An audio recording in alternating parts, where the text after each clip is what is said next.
Hôtel de culte familial, combativité et fécondité, voici ce que représentent ces masques qui étaient exposés parmi tant d'autres à la Villa Rose lors de la Semaine nationale de la culture.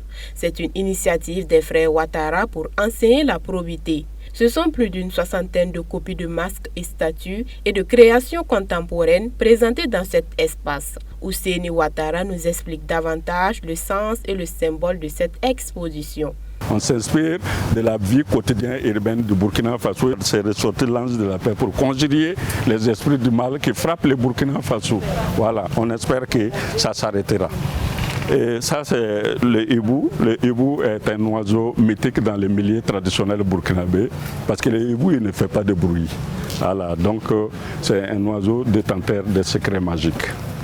Ici, vous aviez un fétiche contemporain. Nous passons par cette pièce pour expliquer que tu sois chrétien, musulman ou de la religion traditionnelle, c'est bien, mais cette religion ne devrait être qu'une relation personnelle entre toi et ton Dieu. Ça ne doit pas mettre notre vivre ensemble en cause. Non, non, non. Il y a la religion, mais il y a aussi le vivre ensemble là qu'il faut prendre en compte. Ici, vous aviez la sirène. La sirène, pourquoi? C'est le personnage mythique qui se trouve dans les océans. Mais ici, nous l'utilisons pour la sirène qui crie l'air tapant. Parce qu'être intègre aussi, c'est l'air tapant. Il faut aller au travail à l'heure, au rendez-vous à l'heure et prendre tout dans le temps. Un message véhiculé à travers ces œuvres d'art qui invite chaque Burkinabé à cultiver l'intégrité. Et Ousseini Ouattara insiste sur la conservation de cette valeur, symbole de notre identité d'antan. L'intégrité du Burkina Faso qui est un héritage commun, voilà, que nous essayons de mettre à la lumière, puisqu'on nous appelle le pays des hommes intègres. Comment c'est venu?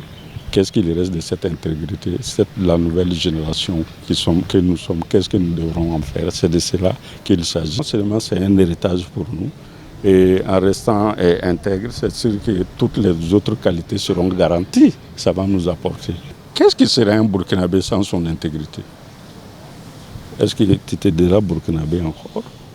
Mais oui, mais il ne faut pas abandonner ce que tu es. Il faut qu'on commence à nous aimer nous-mêmes. Ça là va nous apporter, nous amener à aimer l'autre et respecter les choses. Parce que le respect crée l'amour et l'amour crée la paix. Qui ne veut pas la paix? Une exposition digne d'intérêt pour cet artiste slameur, venu s'inspirer, se ressourcer pour ses futurs écrits. Moi particulièrement, c'est les masques qui m'ont vraiment frappé à l'œil et à travers ces masques-là, quand même, on arrive à s'identifier culturellement. Parce qu'après, ce sont des grands souvenirs qui restent en mémoire et pour les artistes, ce sont des sources d'inspiration pour les créations. Ces masques et statues, une fois de plus, nous rappellent la richesse et la beauté de notre culture. Et toutes les réponses aux problèmes que nous rencontrons y sont logées.